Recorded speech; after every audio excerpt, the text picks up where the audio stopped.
திருச்சிற்றம்பலம். ஆடும் வரிவேல் அணி சேவல் என பாடும் பணியே பணியாய் அருள்வாய்.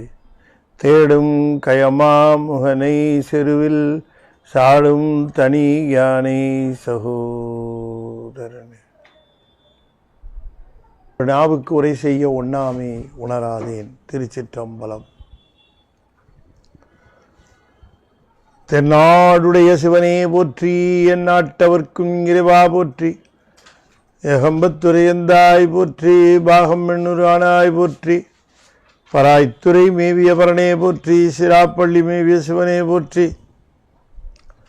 அண்ணாமலைய மன்னா போற்றி, கண்ணாரமுத கடலே போற்றி. காவாய் கனகத்திரளே போற்றி, கைலை மலையானே போற்றி போற்றி. வெற்றிவேல் முருகனுக்கு அரோகரா. திருச்சிற்றம்பலம்.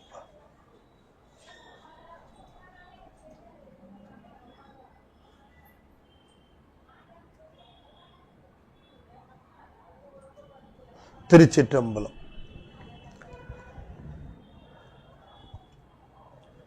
அண்ட சராசரங்களுக்கெல்லாம் அதிபதியாக விளங்கக்கூடிய முருகப்பெருமானுடைய ஒப்பற்ற பெருங்கருணையினாலே சென்னை ஐசிஎஃப் மிகச்சிறப்பாக நிகழ்த்தி வருகின்ற கமலவிநாயகர் சத்சங்கத்தின் சார்பாக நிகழ்த்த பெற்று வருகின்ற இந்த அற்புதமான திருநாவுக்கரசர் தேவார தொடரிலே 4ஆம் திருமுறையிலே திருவலம்புரம் என்று சொல்லக்கூடிய திருத்தலத்தினுடைய தேவாரத்தை இன்றைய நாம் சிந்திப்பதற்கு திருவருள் கூட்டியிருக்கிறது. திருவலம்புரத்திலே திருநாவுக்கரசர் சுவாமிகள் அருளி செய்த திருப்பதிகம் என்கிற குறிப்பு நூல்களிலே காணப்பெறுகிறது. எப்போ போனார், எப்போ பாடினார் என்கிற செய்திகள் இல்லை. இந்த பதிகம் அங்கே திருவலம்புரத்தினுடைய பெருமைகளை பேசுகின்ற ஒரு பதிகமாக அமைந்திருக்கிறது. திருநாவுக்கரசர் சுவாமிகளை பொறுத்த வரைக்கும் தம்முடைய வாழ்நாள் நிறைவு பகுதியில் சமணத்தை விட்டு சைவத்திற்கு வந்து சேர்ந்த அந்த நிலையில் கிட்டத்தட்ட 30 வருடங்களுக்கு மேலாக அங்கே நாம் பொழுதை நாளை வீணாக்கி விட்டோமே என்று வருந்தி இயங்குகிறார். நாம் வருந்தினாலும் ஏங்கினாலும் அல்லது எத்தனை முயற்சி செய்தாலும் திரும்ப பெற முடியாத செல்வம் காலம்தான். காலத்தை நமக்கு ஒரு குறிப்பிட்ட அளவுதான் இறைவன் தந்திருக்கிறான். அதை கூட்டி குறைக்கிற அதிகாரம் ஒருவருக்கும் இல்லை. நான் நினச்சா அவனுடைய ஆயுளை கூட்டலாம், நான் நினச்சா அவன் ஆயுளை குறைக்கலாம். அதுக்கு வாய்ப்பே இல்லை. இந்த உடலுக்குள்ளே வந்த உயிர் எத்தனை காலம் என்னென்ன துன்பங்களை அனுபவிக்க வேண்டுமோ, வினை பயன்களை அது அனுபவிக்குது. அது காலங்கிறது அவ்வளோதான். அது கூட்ட முடியாது, குறைக்க முடியாது. செலவழிந்த நாளை திரும்ப பெற முடியாது. அந்த நாட்கள் நம்ம கருத்தில் எப்பொழுது இருக்க வேண்டும் என்பதனாலே மணிவாசகர் காலம் உண்டாகவே என்று குறிப்பிடுகிறார். காலம் உண்டாகவே என்று சொன்னால் உனக்கு தந்திருக்கக்கூடிய காலத்தை நீ கருத்திலே கொண்டு அந்த காலம் வீணாவதற்குள்ளே காதல் செய்து உய்மின் என்று குறிப்பிடுகின்றார். காதல் செய்வதற்கு நமக்கு மிகுந்த காலம் போய்விட்டால் பிறகு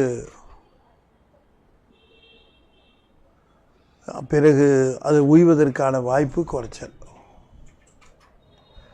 காதல் செய்வதற்கு நாம் உய்வதற்கும் போதிய காலம் வேண்டும். நிறைய பேர் இப்போ சொல்ல கேட்டிருக்கோம், எனக்கு நிறைய படிக்கணும்னு ஆசைங்க, நிறையா கேட்கணும்னு ஆசைங்க, ஆனால் முடியவில்லைங்க, உடம்பு உட்கார முடியலைங்க, என்ன பண்ணுறது? நிறைய படிக்கணும்னு ஆசைங்க, முடியலைங்க, என்ன பண்ணுறது? போச்சு, அவ்வளோதான். உட்காந்து ஏதாவது பாடுறது வேணால் கேட்கலாம், சொல்கிறது கேட்கலாம், அவ்வளோதான் செய்ய முடியுமே தவிர நாமே உட்காந்து பாடுறது, நாமே உட்காந்து படிக்கிறது, நாமே உட்காந்து செய்கிறதெல்லாம் அதுக்குன்னு இருக்கிற காலத்தில் அதை செய்திருக்கணும். செய்ய தவறினால் அவ்வளோதான், முடிஞ்சு போச்சு. ஐயோ வீணாயிடுச்சே, நான் இப்போ என்ன பண்ணுவேன்? அவ்வளோதான், ஒன்றும் பண்ண முடியாது. ஆகையினால இந்த காதல் செய்வதற்கும் உய்வதற்கும் தான் காலம். அது எவ்வளோ அழகாக சொல்லியிருக்காரு. ஒரே ஒரு இதுதான் சொல்கிறாரு, ஒரு தொடரில் சொல்கிறாரு மணிவாசக பெருமான், காலம் உண்டாகவே காதல் செய்து உய்மின் என்று சொல்லுகிறார். அப்படி நம்முடைய காலங்களினுடைய அருமையும் பெருமையும் தெரிந்து நாம் பணத்தை செலவு பண்ணுவது கூட அப்படி யோசனை பண்ணுறோம், ஆனால் காலத்தை செலவு பண்ணுறதுக்கு யோசனை பண்ணுறதே இல்லை. சார் நம்ம வீட்டு பக்கம் வேணால் வந்துட்டு போங்களேன், சாயந்தரமா என்ன வேலை சார், சும்மா வந்துட்டு போங்களேன். சாயந்தரமாக போய் உட்காந்து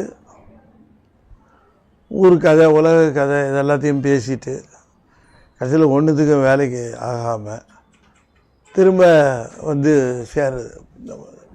எத்தனை பேர் இப்படி பொழுதுபோக்குறாங்க?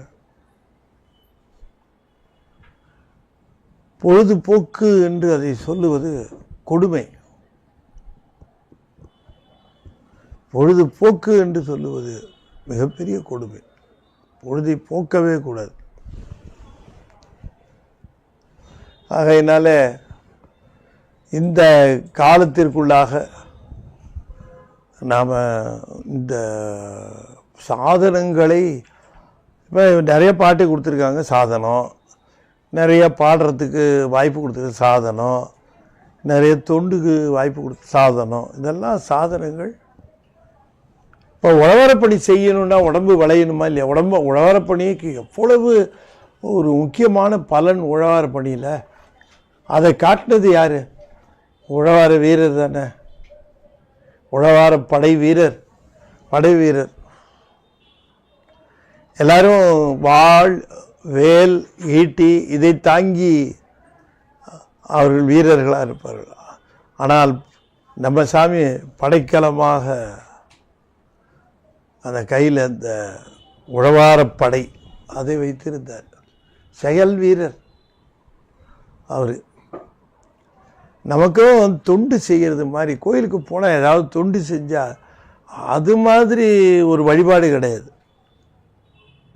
கோயிலுக்கு போய் சாமி கும்பிட்றோம், தீபாராதனை எடுத்துக்கிறோம், சுற்றி வரோம், வழிபாடு தான். ஆனால் கோயிலில் ஏதாவது தொண்டு செஞ்சிங்கன்னா அதுதான் வழிபாட்டிலேயே சிறந்த அங்கம்.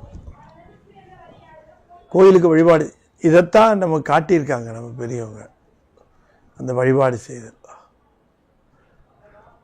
கோயிலை சுற்றி கோயிலுக்குள்ள இந்த வழிபாடு இதை நமக்கு காட்டியவர் அப்பர் சுவாமி. அது சொல்லுகிற பொழுது சொல்லுகிறார், அந்த கை உழவார படையும் கந்தை மிகையாம் கருத்தும் கை உழவார படையும்.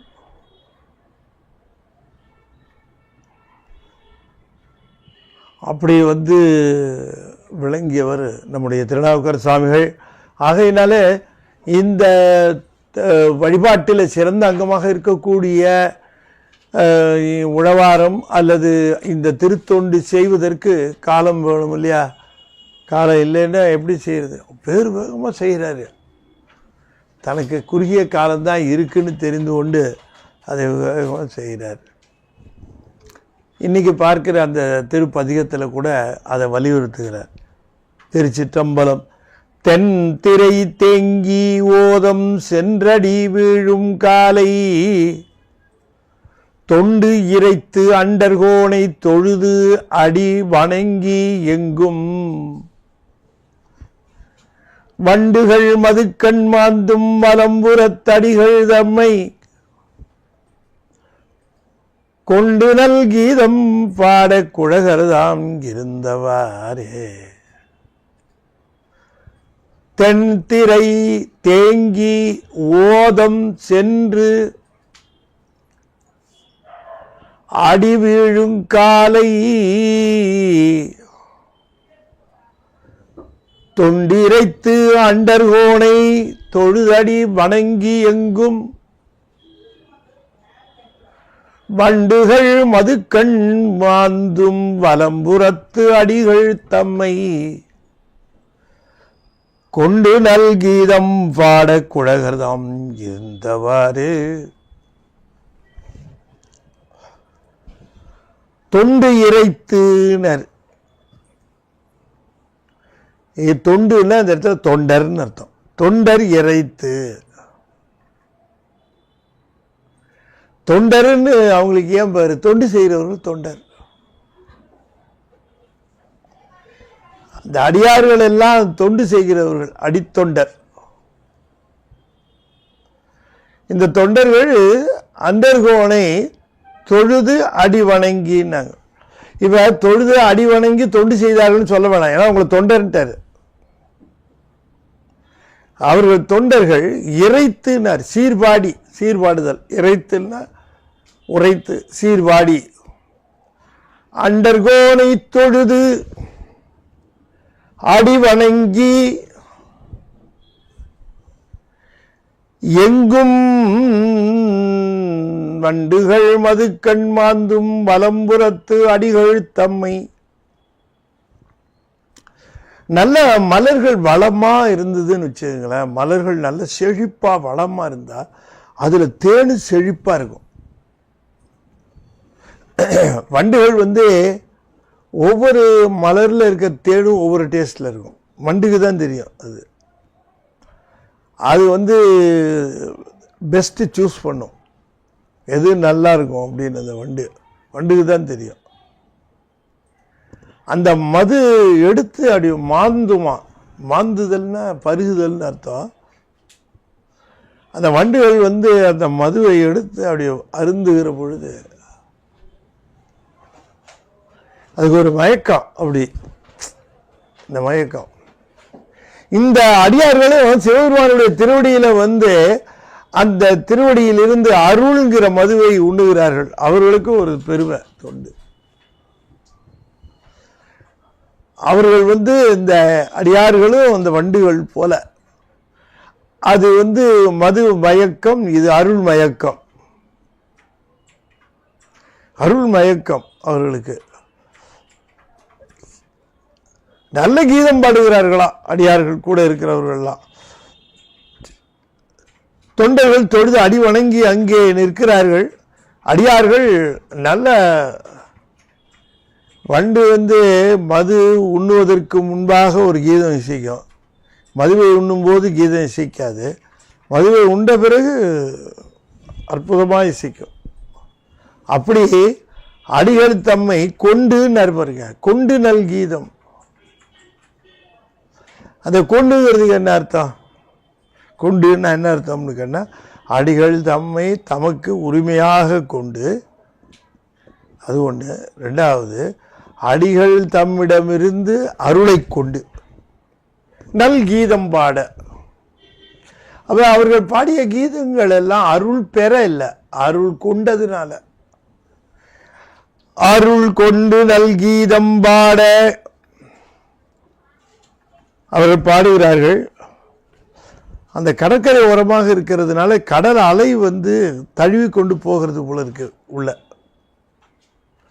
அதனால தென் தெள்ளிய திரை அலைகள் ஓய் தேங்கி சேர்ந்து ஓதம் நீரானது சென்று அடி வீழும் காலை, திருவடியில் போய் பொத்துன்னு விழுந்து போகுது இந்த தண்ணி.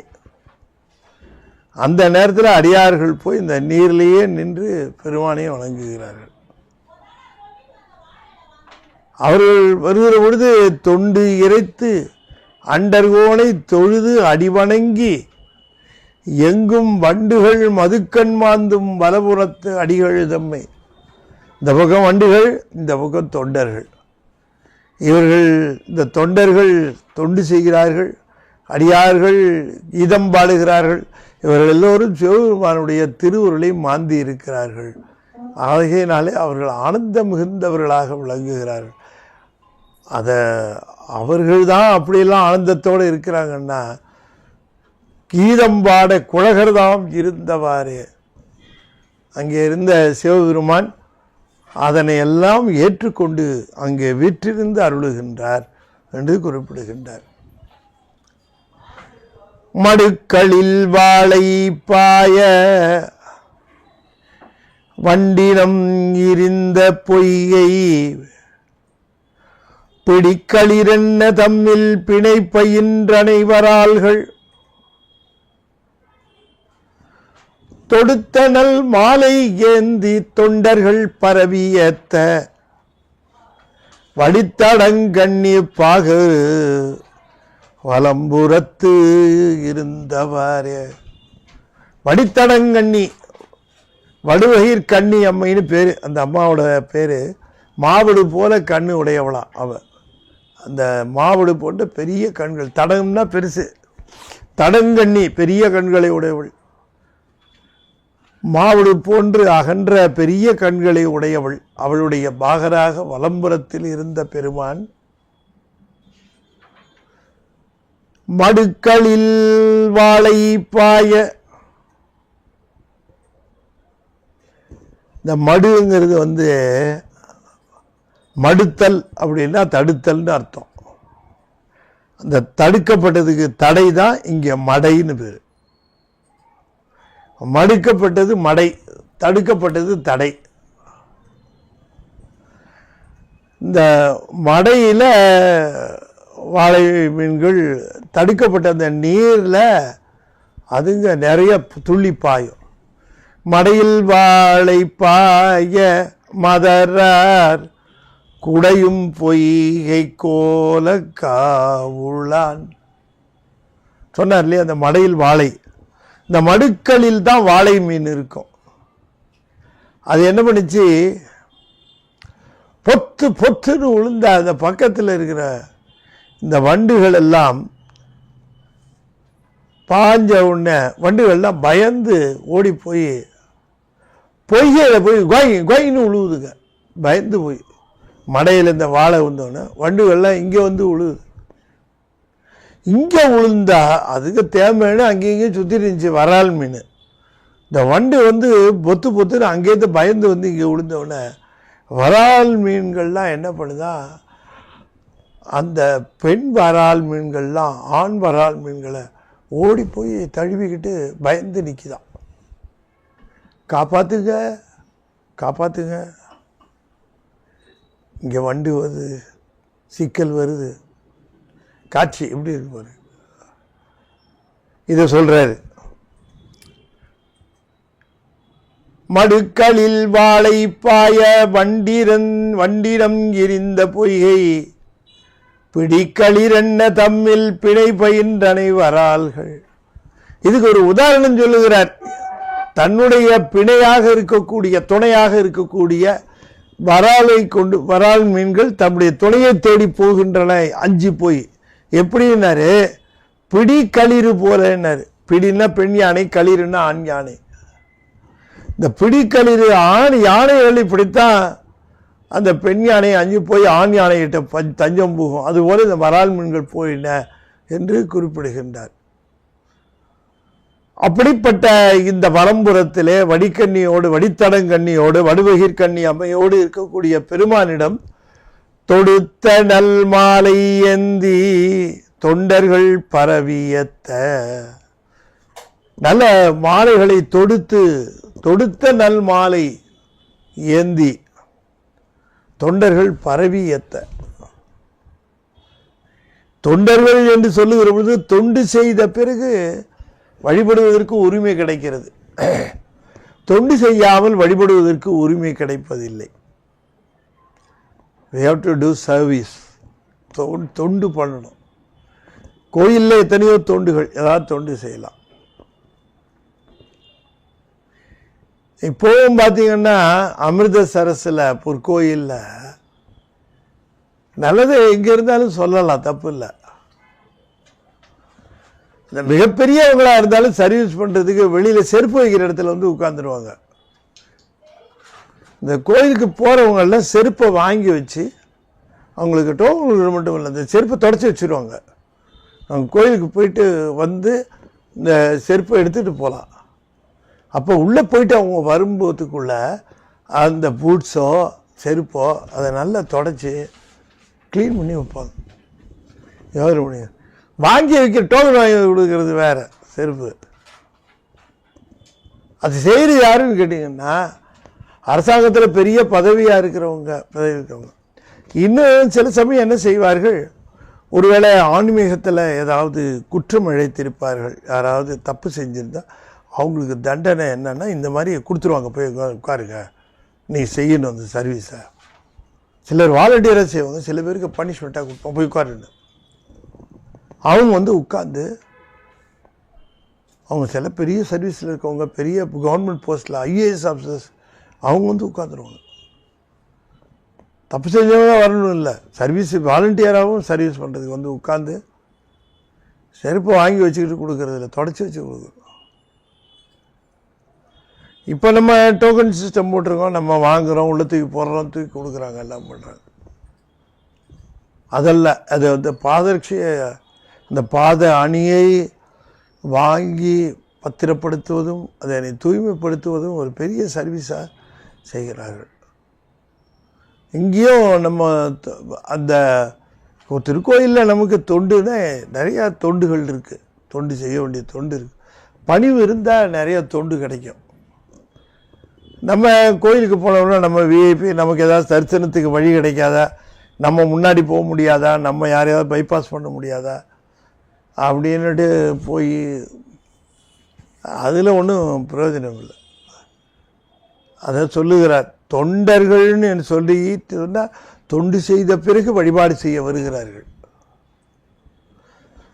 எப்படி தம்மை தூய்மைப்படுத்தி கொண்ட பிறகு வழிபாட்டிற்கு வருகிறார்களோ அதுபோல தொண்டு செய்து தன்னுடைய மனதை தூய்மைப்படுத்தி கொண்டு வருகிறார்கள்.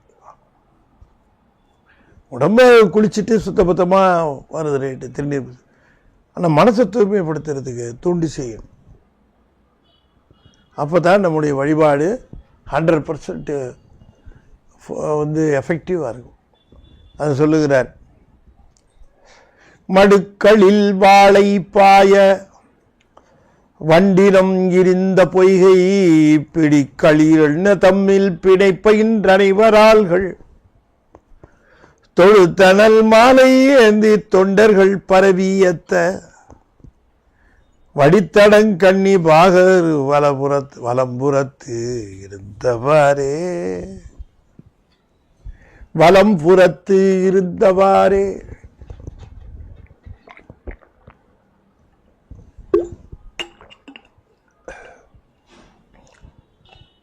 அந்த தொண்டர்கள்லாம் தொண்டு செஞ்சுட்டு வந்து வழிபாடு செய்யறதுக்காக வந்து நிற்கிறார்களாம்.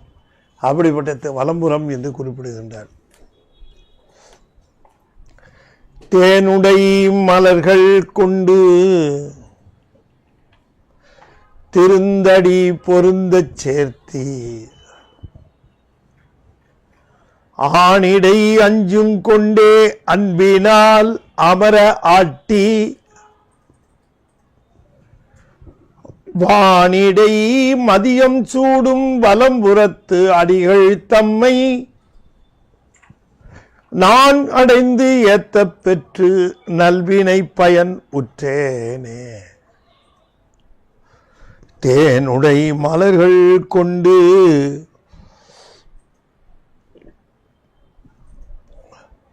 திருந்தடி பொருந்தச் சேர்த்தி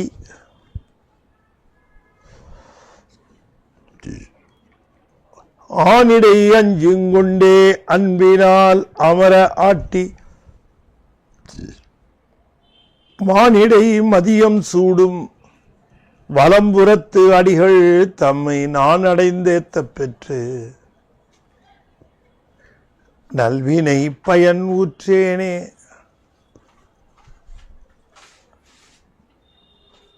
தேனுடை மலர்கள் கொண்டு, நாள் மலர்கள், புத்தமுதிய மலர்கள், இந்த மலர்களை திருந்தடி பொருந்தச் சேர்த்தி என்று குறிப்பிடுகிறார். திருந்தடி பொருந்த என்று சொல்லுகிறது திருவடியில சேருமாறு சேர்த்தி, பொருந்த சேர்த்தி. சேர்த்தி நம்ம பொருந்த என்ன பொருந்த? திருந்து அடி பொருந்த சேர்த்தி. இப்ப பெருமானுக்கு மலர்கள் இடுகிற பொழுது அது திருவடி பொருந்துமாறு சேர்த்தணும். சரி, அந்த அடி பொருந்துமாறு சேர்த்துவது, அந்த அடிக்கு என்ன சொல்லுகிறார்? திருந்து அடிங்கிறார். திருந்து அடி என்று சொன்னால் அது இந்த ஆன்மாவை திருத்தும் அடி. திருத்தப்படுவது ஆன்மா, திருத்துவது சிவம். அப்ப பெருமான் அந்த அடி என்று சொல்லுகிற பொழுது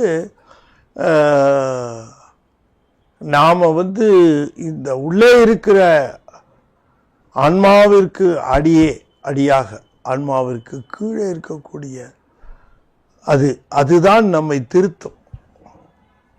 திருந்து அடி பொருந்த, அந்த உள்ளமானது அந்த சிவத்திலே பொருந்த, திருந்து அடி பொருந்த மலர்களை கொண்டு போய் சேர்த்தோம். மலர்களை இடுகிற பொழுது அந்த உள்ளமானது உள்ளே இருக்கிற சிவனோடு பொருந்தணும். அதுதான் திருத்தம். நம்ம திருத்தம்னு நம்ம திருத்தறதுக்காகத்தான் அவரை நினைக்கணும். அவரை நினைச்சா நாம திருந்துவோம். ஆகையினாலே சிவன் அருள் தான் நம்மை திருத்துவது. இப்படியும் சொல்லலாம். திருந்து அடி பொருந்த, அடிங்கிறது திருவருள். நம்மை திருத்துகின்ற திருவருள் பொருந்த மலர்களை சேர்த்தி, அருள் பொருந்த சேர்த்தி என்று அதனை குறிப்பிடுகின்றார். ஆக திருந்தடி பொருந்த தேனுடைய மலர்கள் கொண்டு சிவபெருமானுக்கு சேர்த்தி அப்படின்னு வழிபாடு சொல்லுகிற பொழுது சாதாரணமாக சொல்லிடலாம். தேனுடைய மலர்கள் கொண்டு சேர்த்தி, ஆனால் தேனுடைய மலர்கள் கொண்டு திருந்தடி பொருந்த சேர்த்தி என்று அதை குறிப்பிட்டு சொல்லுகிற பொழுது அந்த உள்ளமானது சிவத்தோடு ஒன்றி நின்று அது திருத்தும் ஆன்மாவை, ஆன்மாவினுடைய வினைப்பயன்களை திருத்தும். எவ்வப்பொழுதெல்லாம் சிவத்தோடு சேர்ந்து நின்று இந்த வழிபாட்டை செய்கிறோமோ அப்பொழுதெல்லாம் நம்முடைய வினைப்பயன்களை அது திருத்தும். அதனால தான் திருந்து அடி பொருந்த சேர்த்தி ஆணிடை அஞ்சும் கொண்டே அன்பினால் அமர ஆட்டி. அவருக்கு அபிஷேகம் முதலானவற்றை, பால், தயிர், நெய் இவற்றையெல்லாம் கொண்டு அபிஷேகம் செய்து, ஆண் இடையின பசுவிடமிருந்து பெறப்படுகின்ற 5 பொருள்களினால் ஆட்டி, இல்லை அன்பினால் அமர ஆட்டி, திருந்தடி பொருந்த சேர்த்தி, மலரை சேர்த்துதல், அபிஷேகம் செய்வது, அபிஷேகம் அன்பினால் செய்து அன்பினால் அமர ஆட்டி திருந்தடி பொருந்த சேர்த்தி, இதெல்லாம் நம்ம கவனிக்கணும். இந்த செய்திகளை சேர்த்தி பூவை சேர்த்தி ஆணிடை அஞ்சும். ஆணிடை அஞ்சும்னா ஆனா பசு, பசுவிடமிருந்து பெறுகின்ற அஞ்சு, அந்த அஞ்சையும் கொண்டு ஆட்டி, இல்லை எப்படி அன்பினால் அமர, அமரன்னா அன்பினால் பொருந்துமாறு ஆட்டி. வானிடை மதியம் சூடும் வலம்புறத்து அடிகள் தம்மை. அந்த வானிலே திரிகின்ற மதியை தன்னுடைய சிரசிலே சூடி இருக்கின்றாரே, அந்த வலம்புறத்திலே வீற்றிருக்கின்றாரே அந்த பெருமானை நான் அடைந்து ஏத்த பெற்று நல்வினை பயன் உற்றேனே. நான் முன்னே செய்த நல்வினையின் பயன்களை எல்லாம் இப்பொழுது சிவனை வழிபடுகின்ற நிலையில பெற்றேன். நல்வினை இருக்கிறவர்களுக்குத்தான் சிவனை வணங்க வேண்டும் என்று தோணும், சிவனுக்கு பூஜை செய்ய வேண்டும் என்று தோணும், சிவன் கோயிலுக்கு போக வேண்டும் என்று தோணும். இதெல்லாம் நல்வினை இருக்கிறவர்களுக்குத்தான் தெரியும். ஆனால் நல்வினை அப்படி இல்லைன்னு வச்சுங்க, அது தெரியும். அது இந்த நாலுகால் பிராணிகள் மாதிரி தெரியும். விலங்குகள் போல் தெரிவார்கள். விலங்கும் அது தன் நினைச்சதெல்லாம் இடத்துக்கு போகும் வரும். அதுபோல் இவங்களும் தெரிவார்கள். விலங்குக்கு தெரியாது தனக்கு ஒரு முதற்பொருள் உண்டு. மனுஷனுக்கு தெரியணும் இல்லை, அவனும் விலங்கு மாதிரி தெரிவான். எதுவும் இல்லைம்மா, எல்லாமே இங்கேயே தான்ருவான் அவன். ஆகக்கூடிய அவனும் ஹாஸ்பிட்டலில் தான் கிடப்பான். அவன் மட்டும் வினை இல்லைன்னு சொன்னதுனால அவன் தப்பிச்சுக்குவானா என்ன? அங்கேயே வினை இருக்கும். அவனுக்கு வினைப்பயன்கள் எல்லாம் உண்டு, அனுபவிப்பான். ஆகையினாலே நல்வினை பயனுடைய இது தன்மையை எப்படி தெரிந்து கொள்ளலாம்? உண்மையான அன்பினாலே மலர்கள் கொண்டு திருந்தடி பொருந்த சேர்ப்பதினாலேயும் ஆணிடை அஞ்சும் கொண்டே அன்பினால் அமர ஆட்டுவதாலும் நல்வினை பயன் பெறலாம். அது நம்முடைய ஞானசம்பந்த பெருமானும் சொல்லுகிறார். அதை சொல்லுகிற பொழுது சாணாலும் வாழ்நாளும் யார் அறிவார் சாய்க்காட்டம் பெருமார்க்கே நானாலும் நன்னெஞ்சே நினைக்கண்டாய்.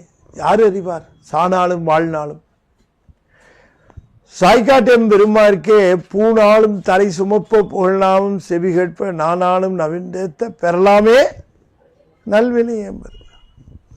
பெறலாமே நல்வினை என நல்வினையினால் பெறலாமே, அவ்வளோதான். முன்ன நல்வினை பண்ணியிருந்தா பெறலாம். அந்த நல்வினை பயனாக உற்றேனே என்று சாமி சொல்லுகிறார். நான் மலர்களை எடுத்துக்கொண்டு போய் வழிபட்டு அந்த நல்வினை பயனை பெற்றேன் என்று குறிப்பிடுகிறார். முளையிற்று இளநல் ஏனம் பூண்டு வளையிற்று இளையனாகும் வலித்து அறை இசைய வீக்கி வலித்து அறை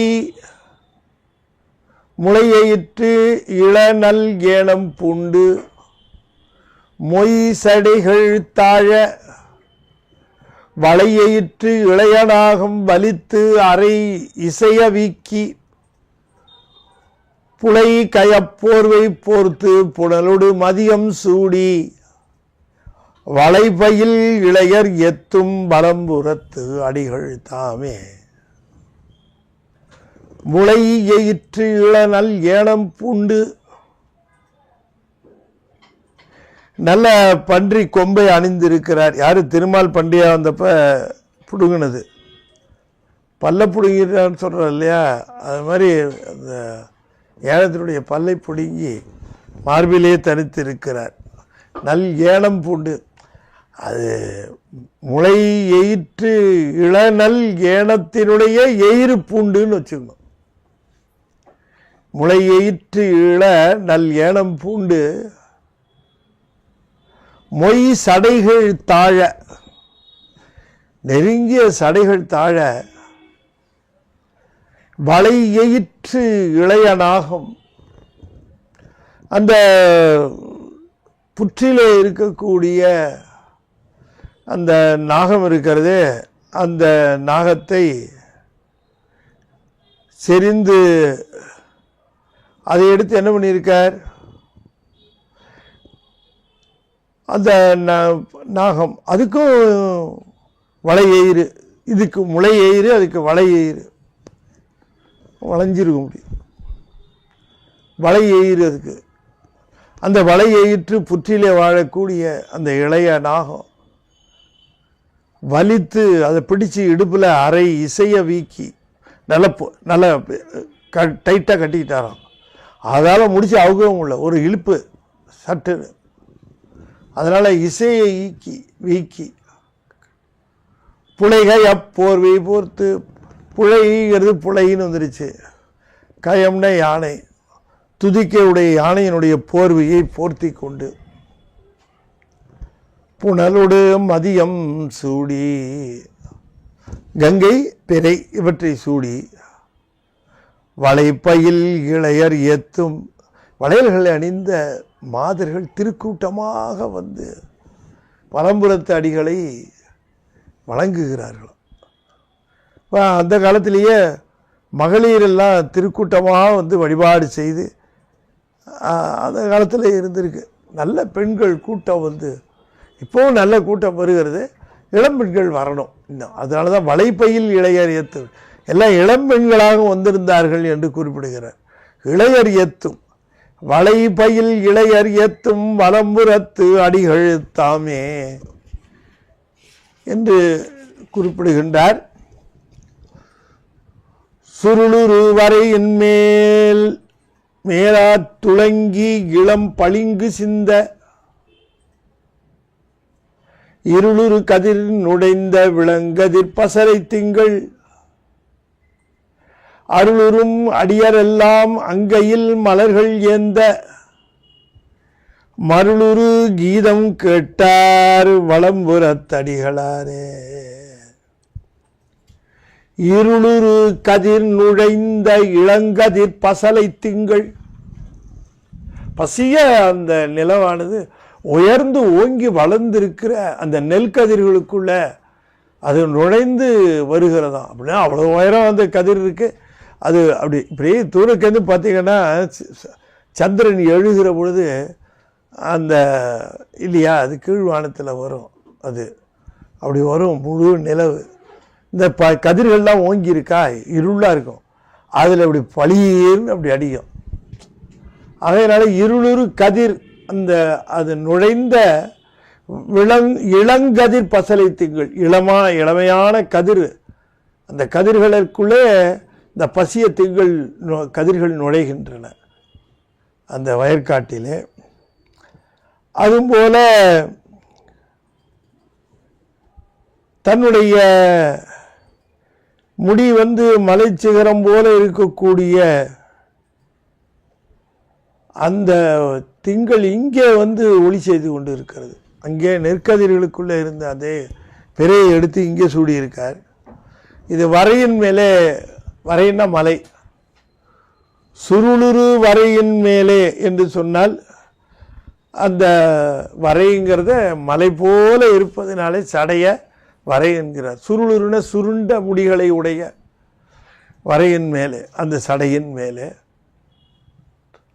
துளங்கி இளம் பளிங்கு சிந்த, துளங்கி இளம் பளிங்கு, அதிலே விளங்கி பளிங்கு போல ஒளியை சிந்துகிறதாம் அந்த பிறை.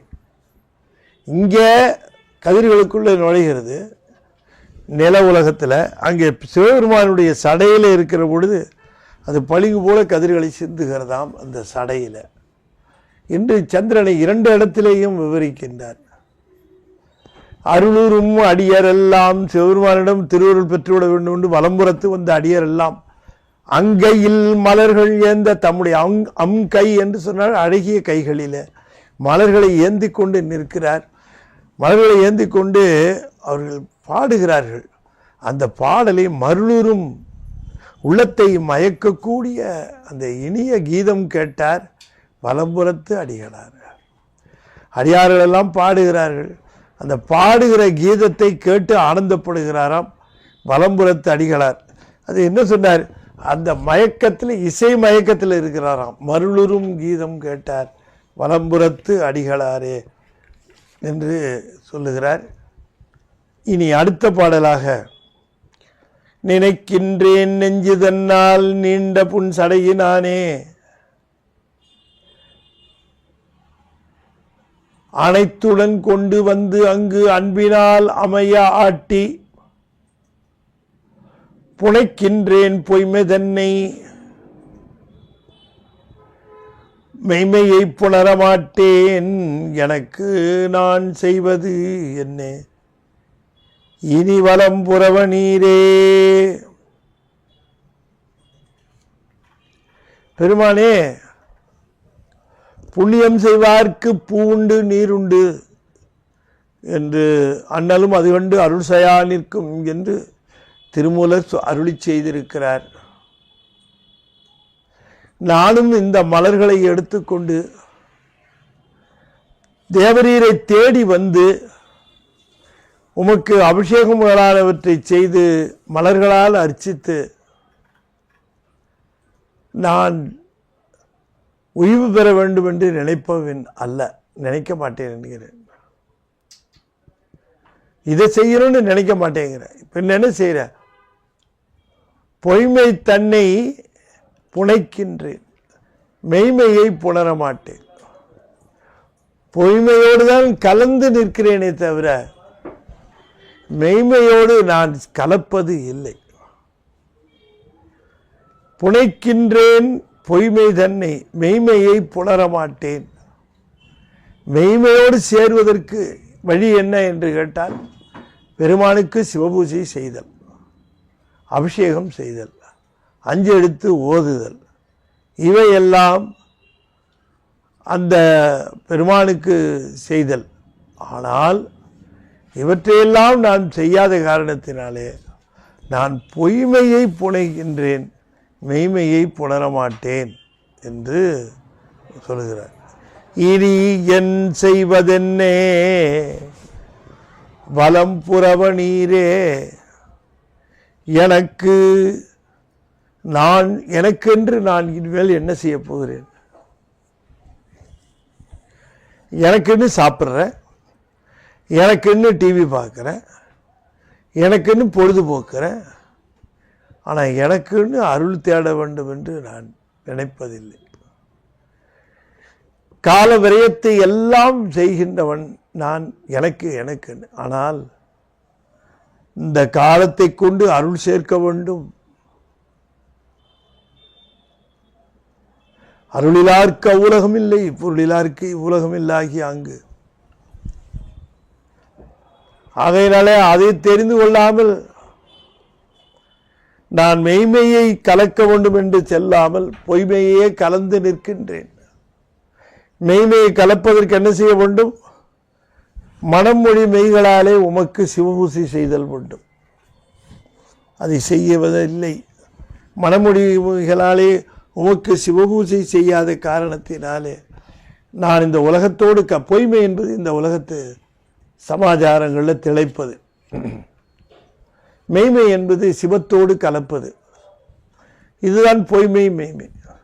மெய்மை நிலையானது, பொய்மை நிலை இல்லாதது. நாம் எதையெல்லாம் கலந்து செய்து கொண்டு அதெல்லாம் நிலையாக இருக்காது. எனவே நான் என்ன செய்ய போகிறேன், எனக்கு இனிமேல் செய்வது என்ன இருக்கிறது என்று முறையிடுகிறார். செங்கயல் செயல்கள் பாய்ந்து தேம்பழம் இனிய நாடி தங்கயம் துறந்து போந்து தடம் பொய்கை அடைந்து நின்று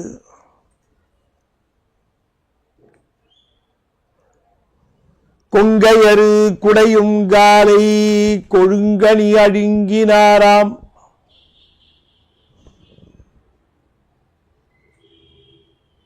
மங்களமனையின் மிக்கார் வலம்புறத்தடிகளாரே. செங்கயல் செயல்கள் பாய்ந்து தேம்பழம் இனிய நாடி தங்கயம் துறந்து போந்து தடம் புயம் தடம் பொய்கை அடைந்து நின்று.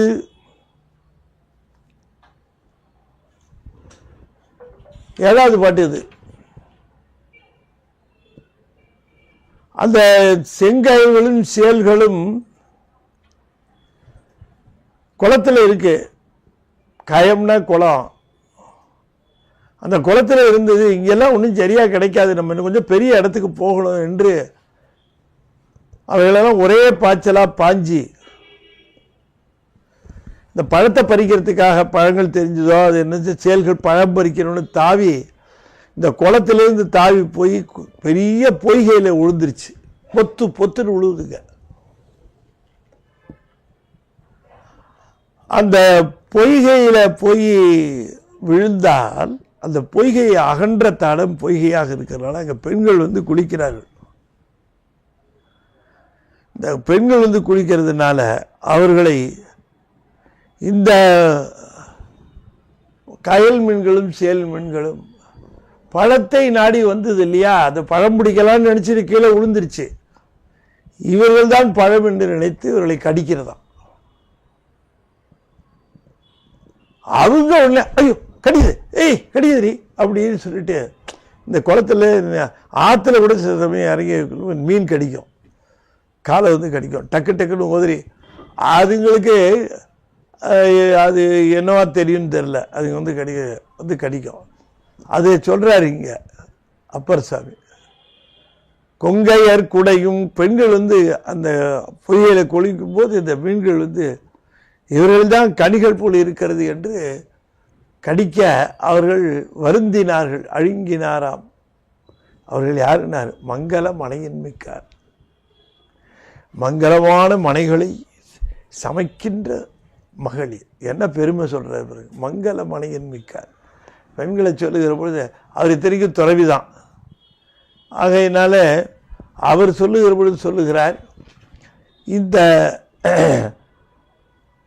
மனைமாட்சி நிலவுகிறது என்று சொன்னால் ஒரு வீட்டில் 20 ஆம்பளைங்க இருந்து பிரயோஜனம் இல்லை, பெண்கள் இருந்தால் தான் அந்த வீடு மங்களமாக இருக்கிறது என்று. அதுக்கு பேர் தான் மனைன்னு பேர். ஹவுஸு ஹோமுக்கு வித்தியாசம் இருக்கு. House some people are living there. Home definitely a female is there. ஆமாம், ஹோம்னா அதான். ஹவுஸ் இப்போ கூட லார்ஜே ஹவுஸுன்னு தான் சொல்கிறான், ஹவுஸ் அப்படின்ட்டு. ஹோம் அப்படின்னு சொன்னால் ஒரு தாய் இருப்பாங்க அங்கே, அதுதான் ஹோம்.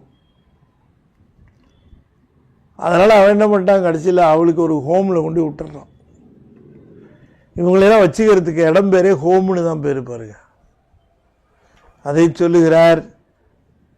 மங்கள மனையின் மிக்கார். அந்த பெண்கள் மங்களமான மனைகளை இந்த நாட்டிற்கு தருகின்றவர்கள். மங்கள மனையின் மிக்கார் வலம்புறத்தடிகளாரே. அருகலாம் குவளை சென்னல் அகலிலை ஆம்பல் நெய்தல்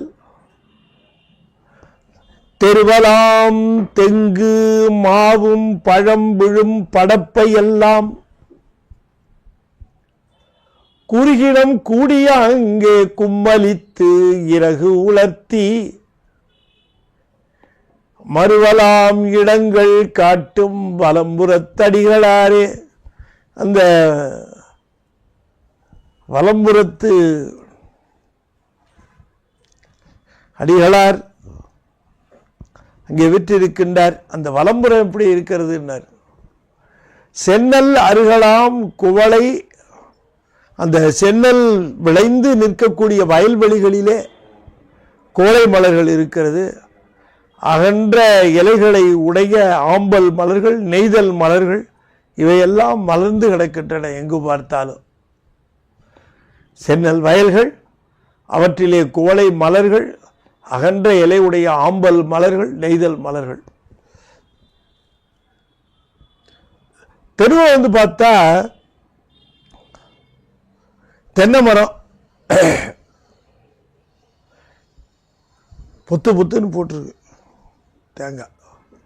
மாமரம் அதுவும் பழத்தை எல்லாம் சதறி கிடக்கு. இது தெருவிலையும் இருக்கு. படப்பைன்னா பின்பக்கம் கொல்லை பக்கம் எங்கே பார்த்தாலும் பசிக்க ஒன்றும் இல்லை. ஒரு மாம்பழத்தை சாப்பிட்டுலாம் தேங்காய் யாருக்கும் கேட்க வேண்டாம். தெருவெல்லாம் இருக்குது எங்கே பார்த்தாலும். அவங்கவுங்க வீட்டில் இருக்கும். எல்லார் வீட்லேயும் முருங்கை மரம் இருக்கும். எல்லார் வீட்லேயும் காய்கறி மரம் இருக்கும். ஏதாவது காய்கறி போட்டிருப்பாங்க கொல்லை பக்கத்தில். ஒரு அவசரத்துக்கு அந்த காயை பறிச்சுட்டு வந்து பொரியல் பண்ணி சாப்பிடுவாங்க. அங்கேயே தென்னை மரம் இருக்கும், மாமரம் இருக்கும், கொய்யா மரம் இருக்கும். எல்லாம் காசு கொடுத்து வாங்குவாங்க. எல்லாம் அங்கங்கே அவங்கவுங்களுக்கு கிடைக்கும். இப்படி இங்கே வளர்ந்து இருக்கிறதுனால இந்த குருகுகள் இனம் பறவை கூட்டங்கள் அங்கே வந்து கும்மாளம் அடிதான். கும்மலித்துன்னார். கும்மலித்து என்றால் குழுவாக கூடி நின்று ஒலித்து கிரா கிரா கிரா கிரா கிரான்னு கத்தும். பார்த்தீங்களா இந்த பறவைகள்லாம் எல்லாம் அதாவது கத்துறது மட்டும் இல்லாமல் அப்போ தான் குளிச்சுட்டு வந்திருக்கு போல இருக்குது சாப்பிட்றதுக்கு. அதுவும் குளிச்சுட்டு தான் சாப்பிடும் போல இருக்குது. இறகு உலர்த்தி அப்படி எல்லாரும் இறகு இந்த குளிச்சுட்டு வந்த பெண்கள்லாம் அப்படி முடியை வளர்த்துவாங்க. அப்படி இருந்தால் இப்படி போட்டு வளர்த்துவார்கள். முடி வளர்த்தி பார்த்துருக்கீங்கள? பெண்கள்லாம் குளிச்சுட்டு வந்தாங்கன்னா முடி வளர்த்துவாங்க. அப்படி அது மாதிரி இந்த பறவைகளெல்லாம் இறகு உலர்த்து தான். அது சொல்கிறார், பார்த்துருக்கார் சாமி. இறகு உலர்த்தி மறுவலாம் இடங்கள் காட்டும்னாரு. இப்படிப்பட்ட இடங்கள் நிறைந்த அந்த ஊர் வளமும் நலமும் மிக்கதாக மறுவலாம் என்றால் பொருந்தி இருக்கக்கூடிய இடங்களை அந்த வலம்புறம் என்று சொல்லக்கூடிய ஊர் பெற்றிருக்கிறது. அங்கே சுவாமி செழிப்போடு இருக்கிறார். எங்கேயா சிவன் கோயில் செழிப்பாக இருந்தால் அந்த ஊர் செழிப்பாக இருக்கும். அது நிறைய பேர் தெரிஞ்சுக்கிறது இல்லை. ஒரு ஊரில் சிவன் கோயில் ஒன்று இருக்குன்னா அந்த சிவன் கோயிலை மட்டும் செழிப்பாக வச்சுக்கிட்டோம்னா பூச்சை நிறைய இடங்களில் இந்த குருக்கள் இந்த சிவாச்சாரியங்கள்லாம் வருத்தப்படுறாங்க. ஆனால் உண்மையிலேயே அந்த கோயிலை மட்டும் எப்படியாவது பூசைகளும் மற்ற விஷயங்களும் பெருமானுக்கு உகந்ததாக அதை செய்ய ஆரம்பித்து அந்த கோயிலை நல்லா பார்த்துக்கிட்டா ஊரே செழிப்பாயிடும். ஊரே செழிப்பாயிடும். எங்களுடைய ஞானத்திரள் பத்திரிகையினுடைய பதிப்பாசிரியர் அவங்க வந்து திருக்கழுக்குன்றம் தாண்டி திருக்கழுக்குன்றத்துலேருந்து மதுராந்தகம் போகிற ரோட்டில் சாலையில் அவங்க ஒரு சிவன் கோயிலை பார்க்க நேர்ந்தது. ஐயா வந்து அந்த சிவன் கோயில் ரொம்ப ஒரு கொட்டகையில் அந்த சிவலிங்கம் இருந்தது. அம்மன் சிலைன்னு ஏதோ ஒன்று பேருக்கு இருந்து அதை யாரோ வந்து பூஜை பண்ணி பார்த்துட்டு இருந்தாங்க. ஒரு காலத்தில் அது பெரிய கோயிலாக இருந்திருக்கும். அங்கேருந்து ஒரு அம்மையார் பதிப்பாசிரியர் நம்ம ஐயா அவங்கள அருணாச்சல ஐயா அவங்கள இந்த கோயிலுக்கு ஏதாவது செய்யக்கூடாதா என்று கேட்டாங்க. அப்போ அவருக்கு மனசில் என்ன தோணுச்சோ தெரில, இந்த கோயிலை சரி பண்ணுவோம் அப்படின்னு ஐயாவுக்கு தோணுச்சு. சுற்றியில் இருக்கிறது அவங்களாம் அதை கவலைப்படுற மாதிரியே தெரில. எல்லோரும் எங்களுக்கு சரியாக இது இல்லை, விளைச்சல் இல்லை, அது இல்லை, இது இல்லை, நாங்கள் என்ன பண்ணுறது. ஐயா அவங்க என்ன பண்ணாங்க, தங்களுடைய சொந்த நிதியை போட்டு அந்த வழுவதூருங்கிற அந்த ஊரில் அந்த சிவன் கோயிலை மிகச்சிறப்பாக கட்டி அந்த கோயிலுக்கு கும்பாபிஷேகமும் பண்ணாங்க. சிறப்பாக இப்போ பூஜை நடக்குது. எல்லா விஷயம் இப்போ பார்த்தீங்கன்னா கண்கூட பார்த்த செய்தி, அந்த கோயிலை சுற்றி இருக்கிற வீடுகள் அந்த இடங்கள் எல்லாமே வளப்பமாயிடுச்சு. இப்போ எல்லாரும் வந்து அந்த கோயிலுக்கு தாங்களாக வந்து சூழ்ந்து நின்று பலவும் செய்கிறார்கள். பெண்களாகட்டும் குழந்தைங்களாகட்டும் எல்லாரும் அந்த கோயிலுக்கு வருகிறார்கள். அது திருக்கழுக்குன்றத்துலேருந்து மதுராந்தகம் போகிற ரோட்டில் ஒரு 9-10 கிலோமீட்டர் தூரத்தில் ரோட்லேருந்து பார்த்தா அந்த கோபுரம் தெரியும். அகிலபுரீஸ்வரர் சுவாமி பேர். அம்மனுக்கு தனியாக சன்னதி வச்சு ரொம்ப 4 பெருமக்களும் இருக்கிறாங்க. அப்படி ஒரு அற்புதமான அந்த திருக்கோயிலாக அது மலர்ந்தது. எதுக்கு இதை சொல்ல வருகிறேன் என்றால், அந்த கோயில் வளப்பம் இல்லாமல் இருந்த பொழுது சுற்றிவில் இருக்கிறவங்களும் ஆனால் அந்த கோயில் என்னைக்கு வளப்பமாயிடுச்சோ சுற்றி இருக்கிற இடங்களெல்லாம் வளமுடையதாகவும் மக்கள் எல்லாம் நலமுடையவர்களாகவும் விளங்க ஆரம்பித்தார்கள்.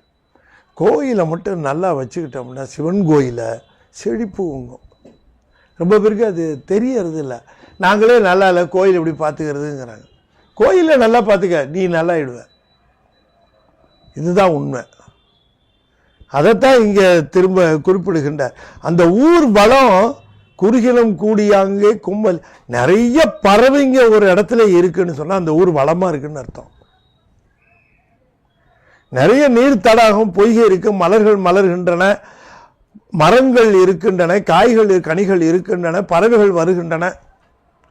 வளமான இடம்னு அர்த்தம். அதுக்கு அந்த வளத்தை குறிப்பதற்குத்தான் இத்தனை செயல்கள் சொல்லுகிறார். சிவன் இருக்கிறானுங்க என்று சொன்னால் இவ்வளவு வளமும் அங்கே இருக்கும்.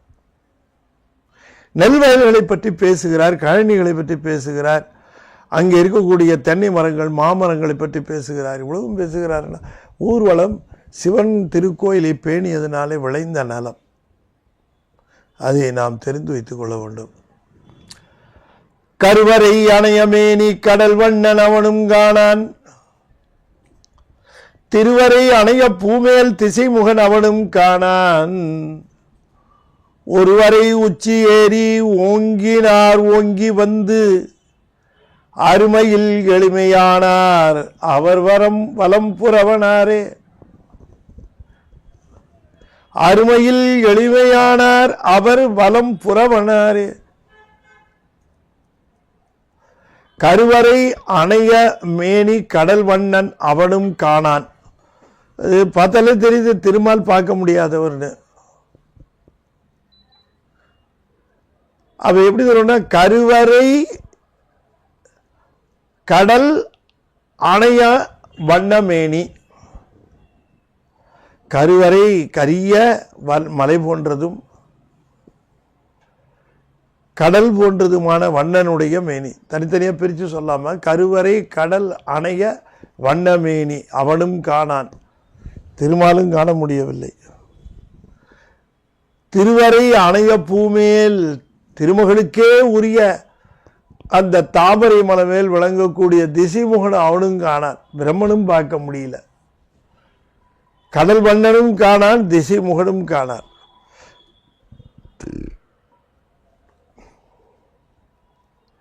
ஒருவரை உச்சி ஏறி ஓங்கினார் ஓங்கி வந்து. கடல் நிலம் இவற்றை தாண்டி ஒரு மலையின் உச்சிக்கு போயிருக்கார். ஒருவரை ஒப்பற்ற மலை எது? கைலாயம். அதனுடைய உச்சி கைலாயத்தினுடைய உச்சி. கைலாயத்து உச்சி உலாய் என் கண்ணுளானே. இந்த கைலாய உச்சியில் ஏறி ஓங்கினார். அங்கே போயா பார்க்கணும் வேண்டியதில்லை. அவர் அருமையில் எளிமையானார். அங்கே போக வேண்டாம், அவர் இங்கே வருவார். அப்பர் பாடல்களில் பல இடங்களில் நமக்கு ஒரு செய்தி தெளிவாகிறது. என்னன்னு கேட்டால், மாணிக்க வாசகருக்கு பின்னால தான் இந்த தேவாரம் மூவர் அதுவும் அப்பர் சுவாமிங்கிறது நமக்கு பல இடங்களில் தெளிவாகும். அது அது அவருடைய இதில் மட்டும் அப்பர் சுவாமி பாடல். அதில் ஒரு இடம் இது. அவரு அது என்ன சொல்லுகிறாருன்னு கேட்டால், ஒருவரை உச்சி ஏறினா ஓங்கினார். யார்? கைலாய மலையில் இருக்கிறவர். அங்கே ஓங்கி இருக்கிறவர் ஓங்கி வந்து கைலாயத்திலிருந்து திருப்பெருந்துறை வந்து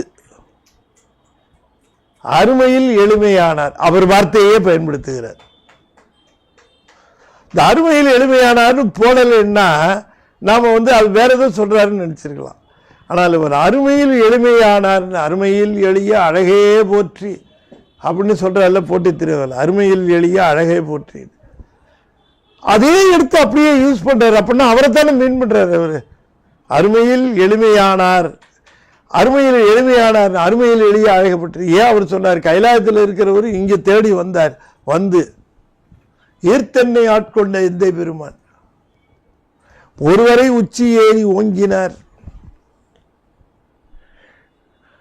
நரியை குதிரை செய்வானும் நரகரை தேவு செய்வானும். அப்புறம் தான் சொன்னார் அதையும். ஆகையினால இது அப்பர் சுவாமிகளுடைய பாடல்களில் பார்க்கிற பொழுது மணிவாசகர் நிச்சயம் 2, 3 அல்லது 1, 2 என்று தான் நாம் கருத வேண்டி இருக்கிறது. அப்பர் யூஸ் பண்ணுறார அதை எடுத்து. ஆகையினால ஒருவரை உச்சி ஏறி ஓங்கினார், ஓங்கி வந்து அருமையில் எளிமையானார், அவர் வலம் புறவனாரே. வாழ்கிரு இளங்கனக்கு. அந்த கைலாயத்தை பார்த்துட்டு இதை நடத்த முடியாதா அப்படின்னு இந்த கோரப்பல்லு, வளைஞ்ச பல்லு, மாம்சம் சாப்பிட்றவனுக்கெல்லாம் பல்லு வளைஞ்சிருக்கும். அப்படி வளைஞ்சி அதை கிழிக்கிறது சரியாக இருக்கு. மாம்சம் சாப்பிட்ற மிருகங்களுக்கு எல்லாமே பல்லு வளைஞ்சி கோரப்பல்ல. பூனை பல்லு பாருங்க, நாய் பல்லு பாருங்க, இதெல்லாம் அப்படி இருக்கும். யானைக்கு பசுவுக்கெல்லாம் பார்த்தீங்கன்னா தட்டையாக இருக்கும். ஆடுக்கு தட்டை பல்லாக இருக்கும், கூர்மையாக இருக்காது, ஷார்ப்பாக இருக்காது. சிங்கம்புரிக்கெல்லாம் ஷார்ப்பாக இருக்கும். பூனை நாய்கள்லாம் ஷார்ப்பாக இருக்கும். வாழையிறு இளங்க நக்கு, வளைந்த அந்த பற்கள் தெரியும்படியாக நகைத்து. நக்குங்கிறத ராவணனுக்கு போட்டாலும் சரி, அல்லது சிவபெருமானே நக்கலா சிரிச்சு ஒரு அமுத்தினாருன்றது மூட்டுக்கலாம். வாழையிறு இளங்கனக்கு வளர்கைலாயம்னாரு. அதனுடைய புகழ் வளர்ந்து கொண்டே போகும். வளர்கைலாயம் தன்னை ஆழ்வழி கருதி, தன்னுடைய ஆற்றலையே பலமாக கொண்டு கருதி சென்ற அரக்கனை, அந்த ராவணனை வரை கீழ், அந்த இமயமலையின் கீழ் அன்று தோளோடு 10 வாயும், 20 தோள் 10 வாய். அதனாலதான் அந்த கணக்குன்னு சொல்றாரு. அன்று தோளோடு 10 வாயும், ஒரு வாய்க்கு 2 தோள் ஆக 20 தோள். தொலைத்து உடன் அழுந்த ஊன்றி, எல்லாம் உள்ளுக்குள்ள போய் மாட்டிக்கிச்சு அத்தனையும். அவன் தூக்க வெயிட் பண்ணாரு. இந்த அம்மா வேற பயந்துட்டு இருந்துச்சு, இது உள்ள வரல, என்ன வேணா நசுக்கிறதுக்கு வாய்ப்பாக வரணும்ல. வெறும் விரல் மட்டும் நசுக்குன்னா படமாட்டான், மொத்தமாக உள்ளே வரணும்னு பார்த்தார். அவன் தூக்கிட்டு இப்படி மொத்தமாக வந்தார், ஒரு ப்ரெஸ் பண்ணார், அவ்வளோதான். ஆண்மையும் வலியும் தீர்ப்பார். அவனுடைய ஆண்மை வலிமை ரெண்டையும் தீர்த்தாராம். இந்த ஆண்மை என்று சொல்லுவது வீரம், அந்த வீரத்தையும் ஆற்றலையும் ரெண்டையும் தீர்த்தாராம். சில பேருக்கு வீரம் இருக்கும், ஆற்றல் இருக்காது. சில பேருக்கு ஆற்றல் இருக்கும், வீரம் இருக்காது.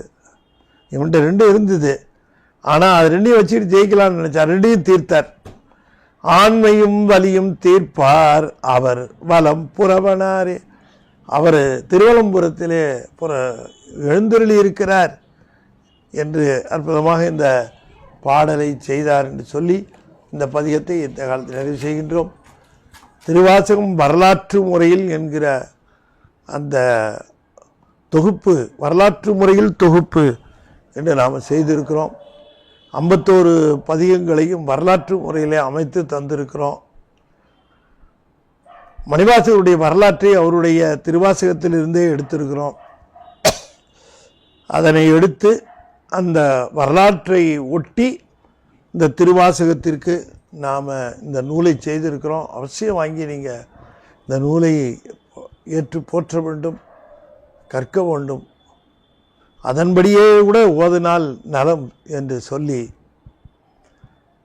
திருநாவுக்கரசருடைய வரலாற்றை சித்திரக்கதைகளாக குழந்தைகளுக்காக தந்திருக்கோம். குழந்தைகளுக்கு வாங்கி கொடுங்க. திருநாவுக்கரசருடைய வரலாற்றை தெரிந்து குழந்தைகள் நலமுடையதாக திகழும்.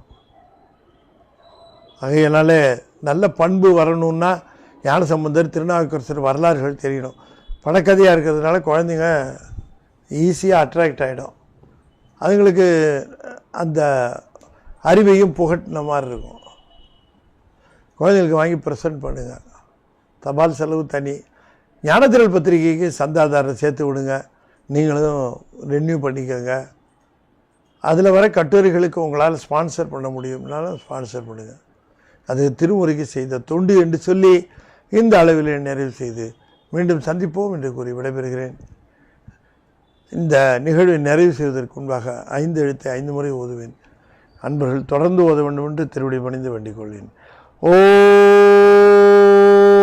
நமசிவாய, ஓ நமசிவாய, ஓ நமசிவாய, ஓம் நமசிவாய, ஓம் நமசிவாய. திருச்சிற்றம்பலம். தென்னாடுடைய சிவனே போற்றி, என் நாட்டவர்க்கும் இறைவா போற்றி. வெற்றிவேல் முருகனுக்கு அரோகரா. திருச்சிற்றம்பலம்.